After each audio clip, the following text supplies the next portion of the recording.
Chào mừng quý vị đang đến với bản tin thời sự quốc tế trên kênh FBNC với những tin tức nổi bật sau. Nhật Bản phát triển tên lửa mới đưa Trung Quốc vào vòng nguy hiểm. Rồi tin đồn chiến tranh khi Trung Quốc diễn tập khẩn cấp ở tỉnh đối diện Đài Loan. Trong một diễn biến khác, căng thẳng ngoại giao leo thang, Nga yêu cầu nhiều nhân viên đại sứ quán Mỹ về nước. Mỹ cảnh báo trừng phạt tàn khốc nếu Nga xâm lược Ukraine. Một số tin tức đáng chú ý khác. Xác định nguyên nhân vụ nổ gần ga tàu Đức khiến ít nhất 4 người bị thương. Biến thể Omicron tiếp tục lây lan ở châu Á, nước nào vừa phát hiện thêm ca nhiễm siêu biến chủng này. Triều Tiên bất ngờ đồng ý tiếp nhận 4,7 triệu liều vaccine Covid-19. Bất chấp thách thức, tuyến đường sắt cao tốc Trung Lào sắp tới đích. Dấu hiệu khởi sắc cho ngành du lịch ủng hộ cộng đồng LGBTQ+ ở Cuba. Tất cả sẽ được gửi đến quý vị ngay sau đây.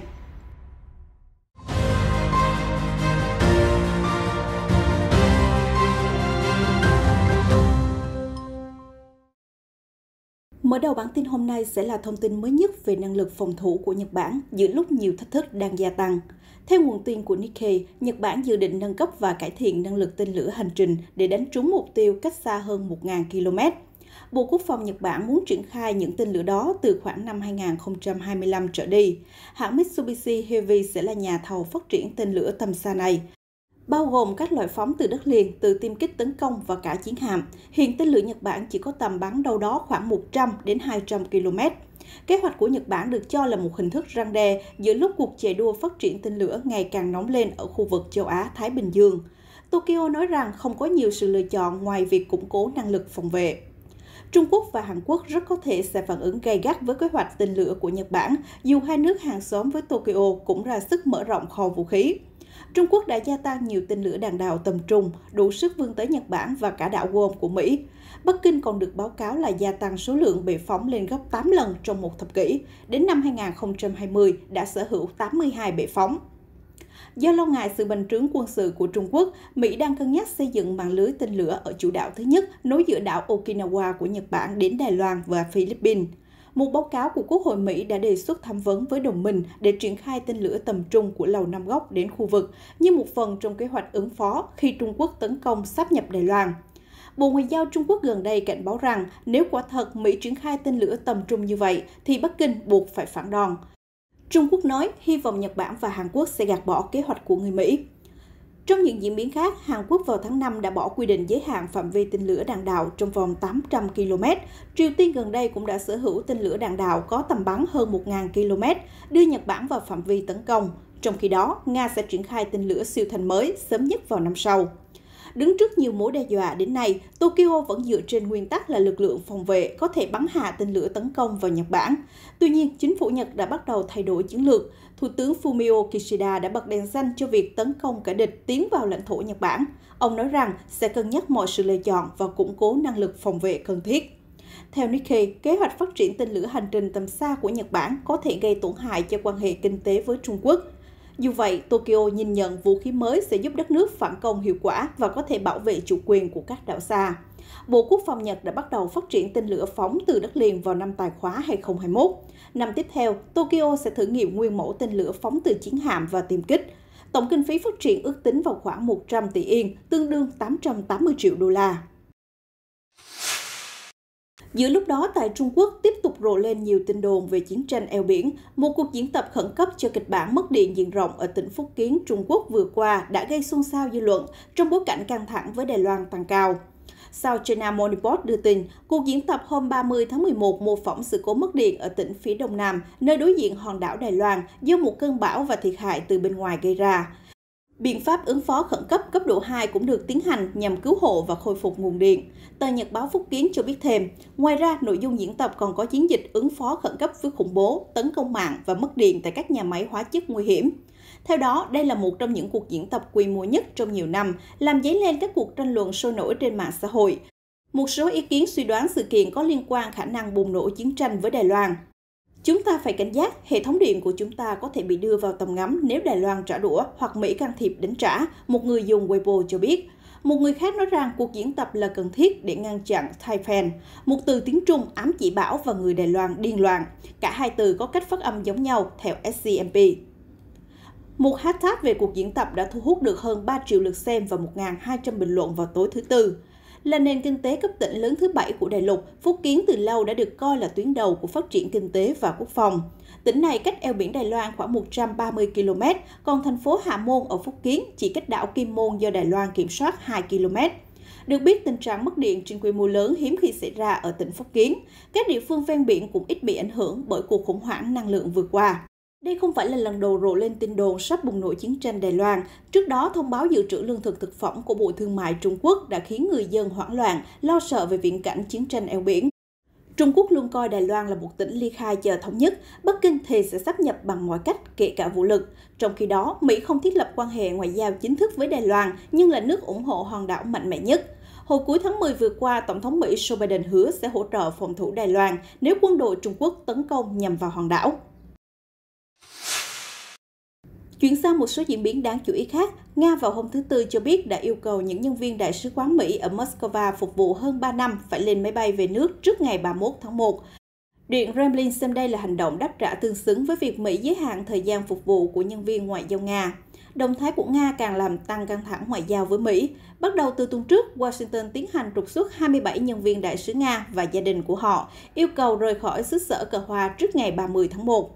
Phát ngôn viên Bộ Ngoại giao Nga Maria Zakharova cho biết, chúng tôi đã phản ứng tương xứng với phía Mỹ. Theo đó, các nhân viên Đại sứ quán Mỹ ở Moscow hơn 3 năm phải rời đi trước tháng 2 và đến trước ngày 1 tháng 7 năm 2022, trừ khi Washington rút lại các quy định mới của mình, sẽ có thêm nhiều nhân viên ngoại giao Mỹ phải rời khỏi Nga.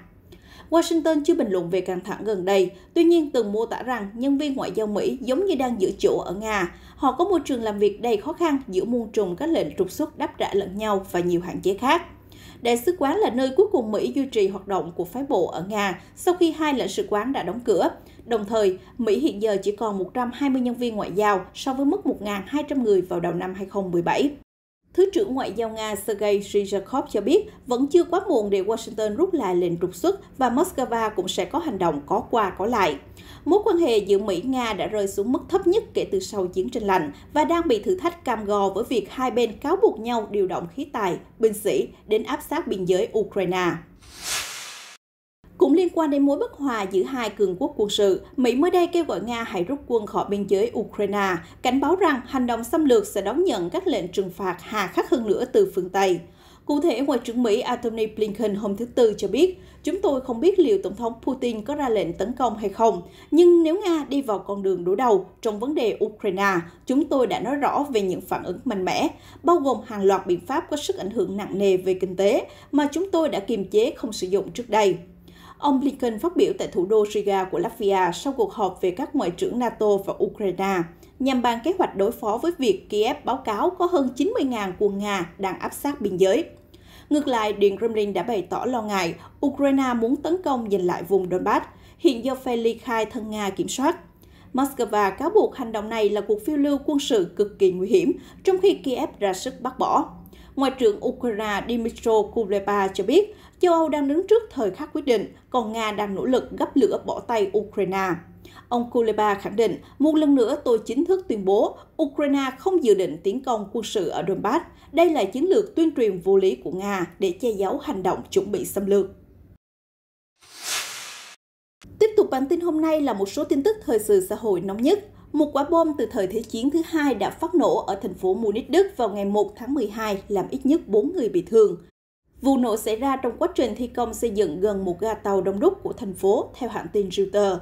Cảnh sát cho biết không có dấu hiệu nguy hiểm bên ngoài khu vực đã phong tỏa. Theo nhà điều hành đường sắt Deutsche Bahn, họ phải đình chỉ dịch vụ đường sắt để đề phòng vì vụ nổ xảy ra ở cây cầu, nơi tất cả các chuyến tàu ra vào ga đều phải đi qua. Được biết, Đức là một trong các quốc gia hứng chịu nhiều bom đạn nhất trong Thế chiến thứ hai. Theo tài liệu được công bố sau Thế chiến, máy bay của phe đồng minh đã rải tổng cộng 3,4 triệu tấn bom vào Đức trong thời kỳ này. Hiện nay, nhiều quả bom nằm rải rác trên lãnh thổ Đức chưa phát nổ, tiềm ẩn nguy hiểm đối với dân thường. Vào ngày 1 tháng 12, Tổ chức Y tế Thế giới WHO đã nhất trí tiến hành các cuộc đàm phán về hiệp ước quốc tế nhằm ngăn chặn và ứng phó với các đại dịch trong tương lai. Quyết định đưa ra giữa lúc thế giới đang siết chặt các hạn chế đối phó với biến thể mới Omicron. Tại phiên họp đặc biệt của WHO ở Geneva, Thụy Sĩ, 194 nước thành viên của WHO đã thông qua nghị quyết thành lập một cơ quan đàm phán liên chính phủ nhằm thảo luận và phát thảo hiệp ước tương lai. Theo Reuters, hiệp ước sẽ bao gồm các vấn đề từ chia sẻ dữ liệu và giải trình tự gen của virus đến việc phân phối vaccine và thuốc.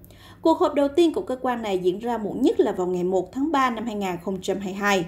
Báo cáo tiến độ sẽ được trình tại phiên họp thường kỳ của Hội đồng Y tế Thế giới vào năm 2023, với kết quả cuối cùng sẽ được đưa ra xem xét tại phiên họp năm 2024.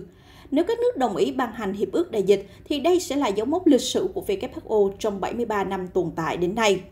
Mặc dù Liên minh châu Âu thúc đẩy thành lập hiệp ước về đại dịch, nhưng giới phân tích cho rằng nhiều khả năng Mỹ, Nga, Trung Quốc và một vài nước khác sẽ không vui vẻ ủng hộ vì thỏa thuận có thể sẽ giao quyền lực hơn cho cơ quan quyết sách của WHO, đe dọa đến tính linh hoạt trong hành động và tính toán của các cường quốc.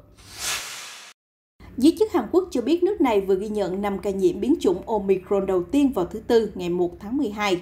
Cùng ngày, Bộ Y tế Hàn Quốc báo cáo một kỷ lục hàng ngày mới với 5.123 trường hợp nhiễm COVID-19, khi xứ Kim Chi vẫn đang chiến đấu để ngăn chặn sự gia tăng số bệnh nhân có triệu chứng nghiêm trọng. Theo Cơ quan Kiểm soát và Phòng ngừa Dịch bệnh Hàn Quốc KDCA, một cặp vợ chồng được tiêm phòng đầy đủ đã có kết quả xét nghiệm dương tính với biến thể Omicron sau khi từ Nigeria đến Hàn Quốc vào đầu tuần trước. Sau đó, 2 thành viên trong gia đình họ và một người bạn cũng có kết quả xét nghiệm tương tự. Theo Reuters, sự gia tăng trở lại ở Hàn Quốc bắt đầu vào tháng 11 khi quốc gia này nới lỏng các quy tắc phòng chống dịch COVID-19. Chính phủ cho biết hôm thứ Hai ngày 29 tháng 11 rằng họ sẽ ngừng nới lỏng hơn nữa vì áp lực đối với hệ thống chăm sóc sức khỏe. Các chuyên gia cảnh báo số ca bệnh sẽ tiếp tục tăng cho đến khi những người chưa được tiêm chủng có được khả năng miễn dịch. Hiện Hàn Quốc đã tiêm chủng đầy đủ cho gần 92% người lớn và hiện tập trung vào tiêm chủng cho trẻ em cũng như chương trình tăng cường mũi thứ 3. Mạng lưới chia sẻ vaccine toàn cầu COVAX đã chuyển hơn 4,7 triệu liều AstraZeneca cho Triều Tiên. Đây là một trong rất ít quốc gia chưa tiến hành tiêm chủng. Theo kế hoạch, COVAX đã từng đề nghị chuyển gần 2 triệu liều cho Triều Tiên, nhưng nước này đã từ chối. Lô hàng vaccine chuyển đến Bình Nhưỡng mới đây nằm trong số 43 triệu liều AstraZeneca và Moderna mà COVAX sẽ giao cho các nước đến hết tháng 12. Liên minh vaccine này đặt ra mục tiêu sẽ chuyển đến 1 tỷ liều vaccine trong cả năm 2021. Trung Quốc hôm 1 tháng 12 cho biết tuyến đường sắt cao tốc xuyên biên giới Trung-Lào sắp chính thức khai thác thương mại. Chuyến tàu sẽ chở theo giấc mơ của người dân Lào, đánh dấu cột mốc quan trọng và đáng mừng trong quan hệ song phương. Người phát ngôn Bộ Ngoại giao Trung Quốc Uông Văn Bân tuyên bố trước báo giới hôm thứ Tư. Theo truyền thông Trung Quốc, dự án này đã mang lại nhiều lợi ích cho người dân địa phương. Xinhua viết rằng hơn 5.000 công nhân địa phương đã được thuê để thực hiện dự án. Tuy nhiên, trên thực tế, quá trình triển khai dự án gặp rất nhiều thách thức. Trước hết là do địa hình đồi núi của Lào, tiếp đến là do bom mìn sót lại sau chiến tranh cũng trở thành vấn đề lớn.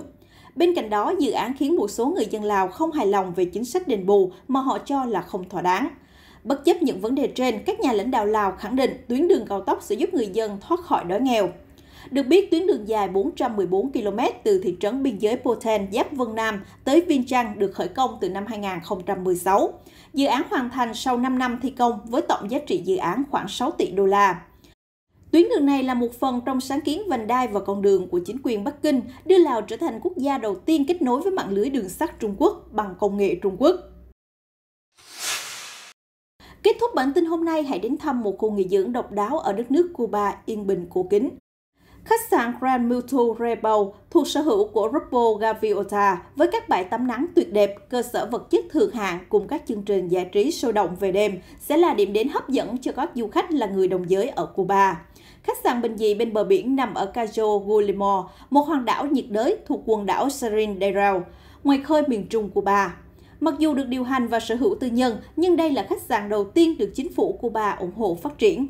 Theo Reuters, việc mở rộng du lịch dành cho cộng đồng LGBTQ+ là điều khá mới mẻ đối với Cuba. Trong những năm đầu tiên của cách mạng Fidel Castro, nhiều người đồng giới đã bị đàn áp và đưa đến các trại lao động khổ sai.